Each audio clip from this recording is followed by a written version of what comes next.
ان کو جب آ کر حضرت جبرائیل نے کہا کہ اب بس حضرت اسرائیل آنے والے ہیں، تشریف لانے والے ہیں، اجازت چاہتے ہیں کہ آپ کے گھر میں داخل ہو جائیں کیونکہ سیدہ کا وقت قریب آ گیا ہے.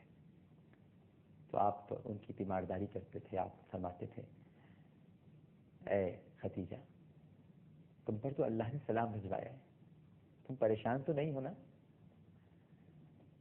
تم ٹھیک ہو جاؤ گی جلد. اور وہ مسکرا دیتی تھی. انہیں معلوم تھا، نیک سیرت تھیں، میں نے پہلے کہ عرض کیا کہ طیبہ ہے، طاہرہ ہے، تو انہیں معلوم تھا کہ ان کا آخری وقت آن پہنچا ہے. سرکار دو عالم صلی اللہ علیہ وآلہ وسلم سے ارشاد فرماتی تھی آپ نے میرا کتنا خیال رکھا اس آخری وقت میں آپ کی خدمت نہیں کر سکی. میں نے اس وقت آپ سے شادی کی جب آپ جوان تھے، میں آپ کی خدمت نہیں کر سکی. اگر مجھ سے کوئی قصور ہو گیا ہو زندگی میں، کوئی غلطی ہو گئی ہو تو اپنی اس قمیص کو معاف کر دیجیے گا.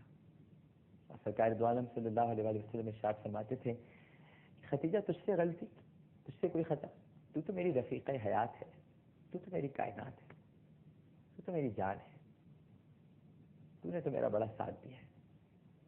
خدا کی قسم کوئی میرا ساتھ نہ دیتا جتنا تو نے میرا ساتھ دیا ہے.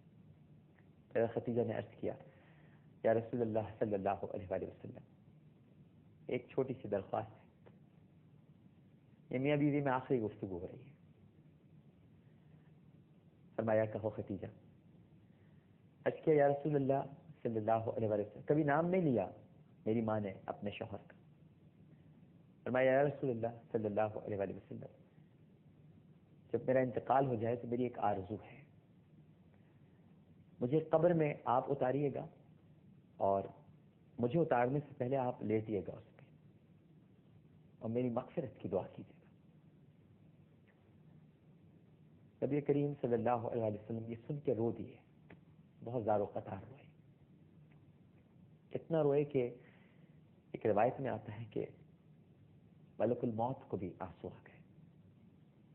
قریبی تشریف فرما تھے اور اجازت کے منتظر تھے. سرکار کا گھر ہے نا، اجازت تو لینی پڑے گی، اجازت تو لینی پڑے گی. حکم اذن تو ہو چکا تھا اللہ کی طرف سے، لیکن سرکار کا گھر ہے، اجازت ہوئی. اور اس کے بعد حضرت خدیجہ الکبریٰ رضی اللہ تعالی عنہا ان کی روح قبض کر لی گئی. آپ صلی اللہ علیہ وآلہ وسلم کے رخسار پر صرف آنسو تھے. آپ نے حضرت خدیجہ الکبریٰ کو کفنایا، غسل دیا، اور بعض روایات میں آتا ہے کہ ان کی سہیلی موجود تھیں، انہوں نے غسل دیا. بعض روایات میں آتا ہے کہ خود نبی کریم صلی اللہ علیہ وآلہ وسلم نے یہ فریضہ انجام دیا. اس بحث میں پڑے بغیر اصل بات تو یہ ہے کہ قبر کی کیا منزل تھی. جب آپ کی قبر، بغلی قبریں ہوتی تھیں، جب آپ کی قبر کھودی گئی تو سرکار دو عالم صلی اللہ علیہ وآلہ وسلم نے وعدے کے مطابق اس قبر میں اتر کر حضرت خدیجہ الکبریٰ رضی اللہ تعالی عنہا کے لیے دعائیں کی، اور پھر آپ لیٹ گئے، چت لیٹ گئے. اور اس وقت حضرت علی کرم اللہ وجہہ قریبی کھڑے ہوئے تھے.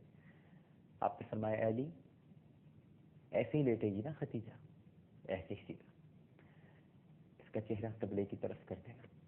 اس وقت ناظرین کرام قبلہ بیت المقدس ہوا کرتا تھا، لیکن آپ کو میں ایک حیرت انگیز بات بتاؤں، یہ آپ کو ابن اسحاق کی روایت میں ملے گا کہ نبی کریم صلی اللہ، کیونکہ یہ مشیت ایزدی کو معلوم تھا، قد نرى تقلبا میں وجهك في السماء، قبلہ تبدیل ہوگا مدینہ منورہ میں.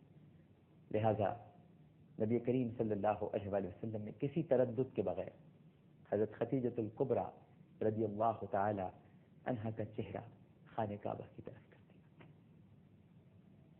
ابھی تو تحویل قبلہ بھی کی آیات بھی نازل نہیں ہوئی ہیں، میں سرکار نے ان کا چہرہ قبلے کی طرف کر دیا. اور اس کے بعد آپ نے دعائیں پڑھی، خدیجہ کو آخری سلام کہا، الوداع کہا، پھر قبر پر مٹی ڈال دی. آج کا دن بڑا اہم دن ہے. میں نے کوشش کی ناظرین کہ اپنے جذبات پر قابو پاتے ہوئے میں آپ کو یہ واقعہ بیان کروں. میں نے پوری کتاب لکھی ہے، ہماری ماں، بازاروں میں دستیاب ہے، آپ اس کو پڑھ سکتے ہیں. اور یہ جو ان کی وفات کا واقعہ ہے، یہ بڑا دردناک ہے، ہر آنکھ اشک بار تھی، کیونکہ یہ بہت بڑا ساتھ تھا۔ آپ سوچئے نا، 25 برس کے نبی کریم صلی اللہ علیہ وآلہ وسلم، 40 برس کی حضرت خدیجہ الکبریٰ رضی اللہ تعالی عنہا، اور پھر 40 برس کی عمر میں اعلان نبوت ہو رہا ہے، تو آپ اندازہ لگا لیجئے کہ نبی کریم صلی اللہ علیہ وآلہ وسلم کا یہ ساتھ تو ہو گیا 15 برس کا، اور اس کے بعد پھر مزید 10 سال صحبتوں کے، تو پورے 25 برس کا ساتھ تھا، پورے 25 برس کو مذاق نہیں ہوتے 25 برس۔ اور آپ کی حیات پاک میں آپ نے دوسری شادی نہیں کی، پھر اس کے بعد آپ کی حیات، آپ کے انتقال کے پھر 1 سال بعد آپ نے حضرت سودا بنت زمعہ رضی اللہ تعالی عنہا، اور پھر اس کے بعد ام المومنین میری ماں سیدہ عائشہ صدیقہ رضی اللہ تعالی عنہا، جن سے بڑی محبت ہے سرکار کو، وہ ایک الگ معاملہ ہے۔ سرکار نے فرمایا کہ عائشہ کو تمام عورتوں پر ایسی فضیلت ہے جیسے فرید کو تمام کھانوں پر فضیلت ہے، ان کا بھی ایک الگ مقام ہے۔ یہ ہماری مائیں جو ہیں ناظرین کرام، ہم ہی بدبخت بچے ہیں جو اپنی ماؤں کے بارے میں نہیں جانتے۔